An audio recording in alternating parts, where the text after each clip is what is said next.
Let's see what's happening on the phones at 617-830-4750. You can call in and talk to me.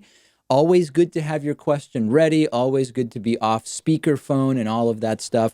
Let's start with our caller from the 480 area code. Caller from 480. Go ahead. Hi, David. This is Theo from Arizona. How are you doing this afternoon, sir? Good, good. How are you? I'm doing good, David. So I know I'm just going to be just very quick about this. I know you've had an exchange with an individual on YouTube named Sargon of Akkad about a year ago in reference to him mischaracterizing what you said. But I wanted to see your opinion on this. So I came to discover just recently that this individual who claims to be for all about free speech and everything, he recently came out and there's dozens of evidence showing that he literally tried to deplatform an individual named Andy Warski on YouTube. I don't know, did you happen to hear anything about this at all? I've heard nothing about it. I know who Sargon of Akkad is. I know him as Carl Benjamin. And then I Correct. am now familiar with Andy Warski because there was an incident where someone claiming to be his agent offered me $1,500 to debate him or have him moderate a debate or something. So I know who he is, but I don't know a thing about him, and I don't know about these particular allegations. Well, no, what happened was there's an individual that runs a Twitter account named Mr. Anti-Bully, and he's a guy that's on YouTube. He's a pretty prominent right-wing individual. I'm a progressive, but he does provide factual evidence demonstrating how Sargon uses a ghost account called Mr. What is it, at Mad World 1 or whatever the hell it's called.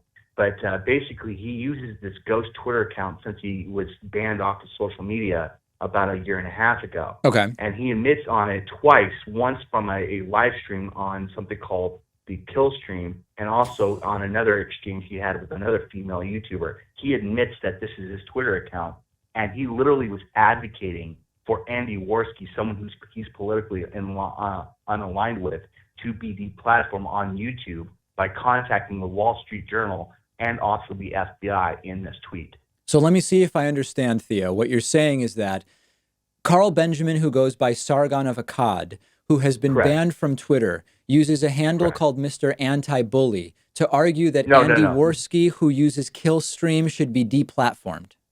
No, Mr. Anti-Bully is the individual that did all the Exposed it, I research see. in relation. And Sargon of Akkad uses a ghost account on Twitter. Got it. In relation to his tweet and him advocating to try to get Andy Warski deplatformed on social media. Understood. And so what's your So, question for me? So what do you think about individuals such as I'm a big critic of the anti-SJW community.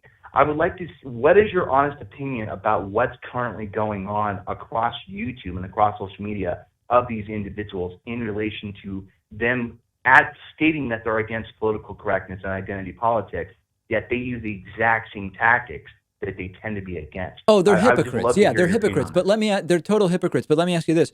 Would we be better off if just no one even cared what Sargon of Akkad does? No, in my okay. honest opinion, I don't think so. Okay, that's fair. Because I believe that I think he has. I mean, I'm a free speech advocate. I believe everyone has a right to voice their opinion.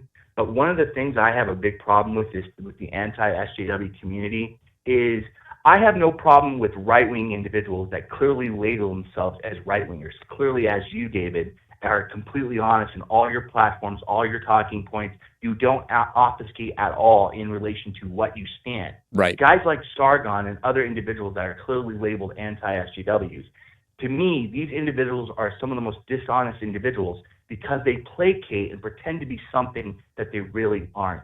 They pretend to be these, like moderate or left-wing individuals, which Sargon has claimed in the past, yet he uses talking points. I mean, that's sources just funny. that are I clearly guess, aligned to the right. yeah, that's hilarious. I agree with you. All right, listen, I'm against what he's doing if it's as you describe, but I also don't care that much what he does. I appreciate the call. I do have a lot of people holding and want to make sure we get to as many people as possible.